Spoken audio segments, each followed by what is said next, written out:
Citoyen TV, la chaîne de l'Afrique digne et de sa diaspora.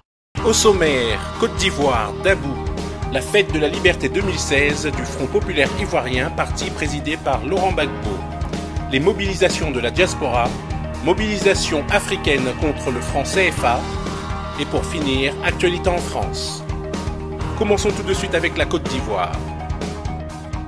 Côte d'Ivoire, ce samedi 30 avril 2016 a eu lieu à Dabou la fête de la liberté du Front populaire ivoirien, parti présidé par Laurent Gbagbo.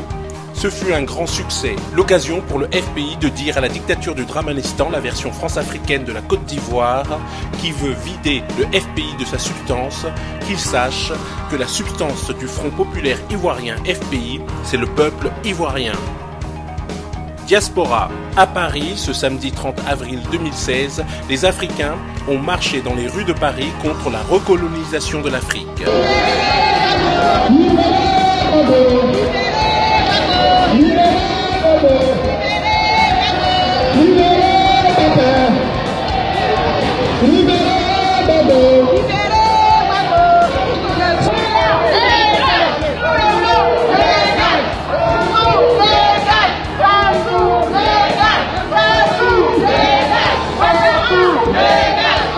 Diaspora toujours, direction Londres, où ce samedi 30 avril 2016 a eu lieu la fête de la liberté du Front populaire ivoirien, parti présidé par Laurent Gbagbo.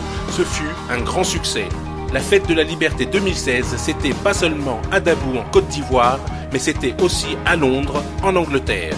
En effet, les représentants du FPI à l'extérieur, et précisément ceux d'Europe, se sont réunis à Londres, en Angleterre, pour magnifier la lutte pour les libertés, non sans se réarmer pour la suite du combat. À cette occasion, nous avons eu la présence de plusieurs personnalités responsables du FPI, à savoir Maître Abiba Touré, l'ambassadeur Raymond Koudou-Kessier, l'écrivain François Mattei, la camarade Assalé Adé, représentante FPI France, le camarade Claude Koudou de la direction du FPI et le très dynamique Abdon Beyeto, représentant du FPI en Angleterre, ainsi que les représentants des différents pays tels que le Danemark, l'Allemagne, le Pays-Bas. C'est tout ce parterre de personnalités et responsables politiques qui s'est réuni pour commémorer la fête de la liberté 2016. Bravo à tous, la fête a été belle. Restons en Côte d'Ivoire avec l'analyse du président Bandakani. Président Bandakani, comment expliquez-vous l'omniprésence, on pourrait le dire, hein, sans au risque de se tromper, parce que c'est ce qui est remarqué sur le terrain, une sorte d'omniprésence de l'ombre de Laurent Gbagbo en Côte d'Ivoire? Vous savez, c'est pourquoi son combat se confond avec l'histoire de ce pays. C'est ce qu'on dit, la rencontre entre un homme et un peuple. La rencontre entre le fait historique et un homme. Vous ne pouvez pas régler ça avec une guerre civile, une déportation, au contraire. Alors, Michel Yedna, vous savez, j'ai longtemps expliqué, c'est que la Côte d'Ivoire a été, c'est-à-dire, est victime de ce qu'on appelle une spéculation. C'est-à-dire que c'est une bourse informelle constituée par un gang international. Il faut bien comprendre cette affaire. C'est une bourse informelle, comme Wall Street. Ils ont fait une bourse informelle, un gang international. Vous avez les Américains là-dedans. Vous avez vu tout le rôle qu'Obama a joué dans cette affaire. La France au cœur, le roi du Maroc, le Ouad, beaucoup de présidents, tout ça, ils ont misé sur le dépaysement de la Côte d'Ivoire. C'est très grave, hein, ce qu'ils sont en train de dire, sur le dépaysement de la Côte d'Ivoire. C'est ce qu'on est en train de vivre là. Je vais souvent dire ici. Et tout à l'heure, on parlait de M. Bolloré. Voilà une de ses œuvres. C'est celui qui est en Côte d'Ivoire. 10 000 morts. On a marché sur des cadavres, bombardé un palais présidentiel, humilié un président en plein jour, humilié sa femme, tout ça en plein jour. C'est-à-dire martyriser un pays parce que ce gang devait gagner l'argent par tous les moyens. C'est pour ça que ce gang-là, c'est la situation en Côte d'Ivoire. Parce qu'on demande, mais pourquoi vous occupez de la Côte d'Ivoire et tout, et tout? Non, le projet de ces gangs-là, ce n'est pas de s'arrêter en Côte d'Ivoire. Il y a l'Afrique centrale qui doit tomber entre leurs mains, dans le Cameroun. Parce que quand on voit notre président s'amuser à recevoir un type comme Bolloré, comme ça, comme il fait là, Il y a de quoi avoir les cheveux doivent se tester sur nos têtes. Mais c'est très sérieux. Il s'amuse, il joue quoi? Donc ce gars-là ne va pas s'arrêter là. Donc pour dire que, j'ai souvent dit ici que M. Ouattara est la plus grande catastrophe qui soit arrivée au continent africain depuis 50 ans. Je dis la plus grande catastrophe. Parce qu'au moins dans les années passées, les Africains ont lutté contre la colonisation. Ils ont réussi à renverser les empires coloniaux, même s'il y a eu des fausses indépendances, peu importe. Ils ont lutté. On a amorcé un travail. C'est vrai, on avait des dirigeants qu'on a eu, le Mobutu consort. Mais Mobutu a encore les 6 constantes atténuantes.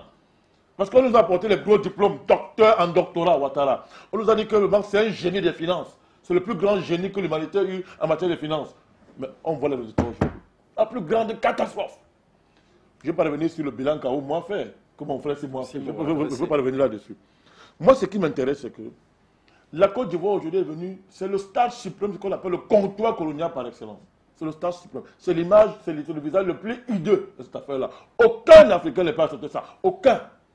Le grand changement que Ouattara a apporté en Côte d'Ivoire, il a apporté un très grand changement. Vous êtes surpris? Un grand changement, c'est que tous ceux qui n'avaient pas encore ouvert les yeux, maintenant ont les yeux ouverts. En commençant par ses soutiens. Hein? Il y a des groupes de personnes là qui avant ne diraient que par lui. Hein? Il vient ici à Afrique médiane, il dit non, vous en prenez au Djoula. Ce n'est même pas une ethnie Djoula. Vous en prenez au Djoula.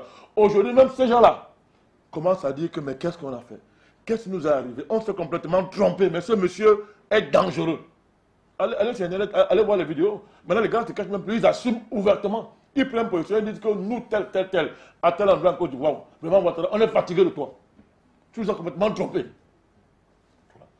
Donc, voilà le plus grand changement qu'il a apporté. Elle dit que ça va être une réconciliation à l'envers. C'est-à-dire qu'ils vont se réconcilier maintenant autour d'un projet de révolution pour bouter hors de ce pays ce gang international qui a volé ce pays pour l'exploiter de façon sauvage. Donc aujourd'hui, on voit un retournement progressif de situation où les gens prennent conscience que, mais, ni nous les Djoula, personne ne gagne cette affaire, hormis M. Ouattara et sa clique de gangsters internationaux. Tout le monde se rend compte aujourd'hui. Parce qu'on a venu tromper les Africains, on dit, oh, les grands chantiers infrastructurels, mais n'importe quoi. Les infrastructures ne peuvent pas développer un pays qui n'est pas indépendant. Les infrastructures ne développent pas un pays qui est néocolonisé. Ça ne marche pas, ce sont les histoires. Il va produire un super endettement. Et vous serez recolonisé éternellement. Parce qu'il y aura la chape de plomb d'endettement sur votre tête. Vous n'en sortirez jamais. C'est ce qu'il fait. Donc le jour où ils seront plus là, ils vont laisser la Côte d'Ivoire purement surendettée. C'est le projet de ce monsieur-là, de M. Ouattara. Vraiment une véritable calamité. Donc, vraiment, ce qu'il y a à dire, non mais c'est clair. Vous parlez de pourquoi l'homme le barbou plane. Mais son homme va planer davantage. Parce que ceux qui ont joué le jeu de M. Ouattara, en brûlant le pays, ces Africains-là, hein, ces Africains qui ont joué ce jeu, on les commence à voir, ils ont leurs yeux aujourd'hui pour pleurer. Et pendant ce temps, le procès, là-bas à La Haye, est en train de les ridiculiser davantage. Où aujourd'hui, tout le monde entier voit que Mme Bensouda a épousé M. Bensouda, qui lui-même était au cœur de la guerre. M. Bensouda est parmi ce gang international qui a mis le feu à Côte d'Ivoire. Comment peut-être être juge et partir en même temps? Donc tout le monde est en train de voir. Donc les choses se retournent complètement. Donc, et pour nous, c'est un immense plaisir. Nous n'allons pas bouder notre plaisir. Donc, monsieur, nous avons dit que c'était la guerre d'indépendance des Ivoiriens. Il n'a pas fait ça dans les années 60, parce qu'au fait, il avait trahi le continent africain pour aller s'allier aux Mitterrand et aux Français. Alors aujourd'hui, la Côte d'Ivoire est en train d'assumer son destin à l'Afrique de l'Ouest. Son destin de locomotive. Ce pays devait passer par là. Ils vraiment sont en train de mûrir la conscience patriotique de ce pays, que les Ivoiriens ne se découragent pas. Le meilleur est à venir. Le meilleur est à venir donc. Que les Ivoiriens ne se découragent pas. Voilà qui est dit. Tout de suite, mobilisation africaine contre le CFA. Bonsoir Stéphane et bienvenue. Bonsoir Manuela Siquet, bonsoir à tous les Africains qui nous regardent, qui nous écoutent. Oui Manuela, je manquerai justement de relever encore ces mouvements au niveau de l'Afrique. Je veux saluer une fois de plus les peuples kidalois au nord du Mali qui sont levés contre les symboles de la France-Afrique, tels que la monnaie et les bases françaises installées au niveau du Mali. Et ça continue aujourd'hui. Vous avez cette mobilisation au Sénégal, où des jeunes Sénégalais se sont levés pour marcher contre le franc CFA. C'était devant la BCAO, qui est cette institution, la Banque centrale au niveau de l'Afrique de l'Ouest là-bas, pour dénoncer cette monnaie néocoloniale qui continue à nous embrigader.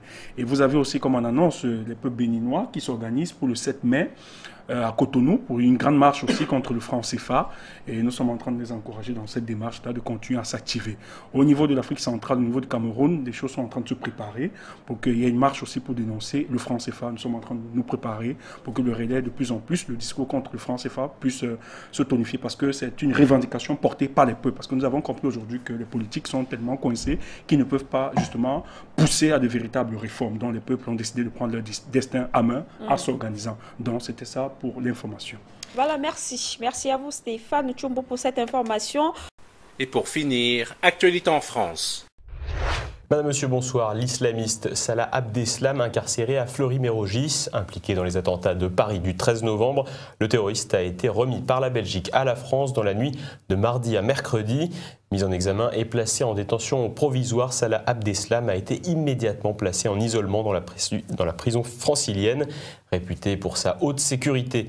De nombreux détenus ont réagi à son arrivée, certains en l'acclamant au cri de « Allah Akbar », d'autres en le sifflant, lui reprochant de ne pas s'être fait exploser le jour des attentats.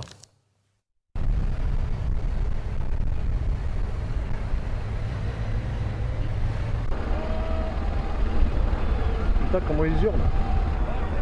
Ouais, peut-être.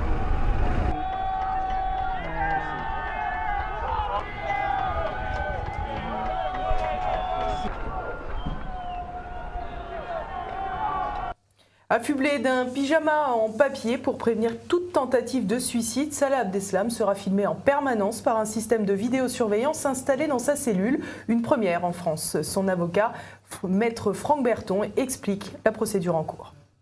Il préférait s'expliquer ultérieurement, mais insistant sur le fait qu'il s'expliquerait ultérieurement. C'est ce qu'il a dit au juge Tessier, qu'il a donc mis en examen pour des faits d'assassinat, de complicité d'assassinat avec une entreprise terroriste, détention et usage d'armes, détention d'engins explosifs et séquestration, bien évidemment, pour les faits visés du Bataclan. Le procureur de la République, sans surprise, a demandé son placement en détention provisoire, insistant sur les moyens habituels en matière criminelle, puisque c'est un dossier qui vise aussi le trouble à l'ordre public, bien évidemment.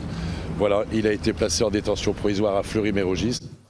Franck Berton n'en est pas à sa première affaire médiatique et défend régulièrement l'indéfendable, notamment des pédophiles ou des assassins d'enfants présumés. Il était également l'avocat de Florence Cassé, accusée d'enlèvement et de séquestration au Mexique. L'avocat belge d'Abdeslam, maître Sven Marie, présente un profil similaire. Il a déjà défendu des recruteurs djihadistes ainsi que Michel Lelièvre, complice du pédophile Marc Dutroux.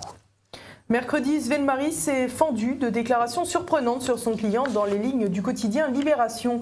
Il estime en effet que Salah Abdeslam est un petit con de Molenbeek, plutôt suiveur que meneur, et qu'il aurait l'intelligence d'un cendrier vide.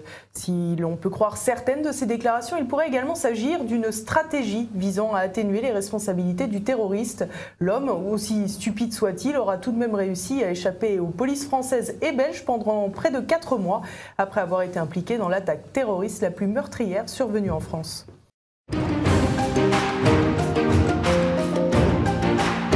Citoyen TV, la chaîne de l'Afrique digne et de sa diaspora.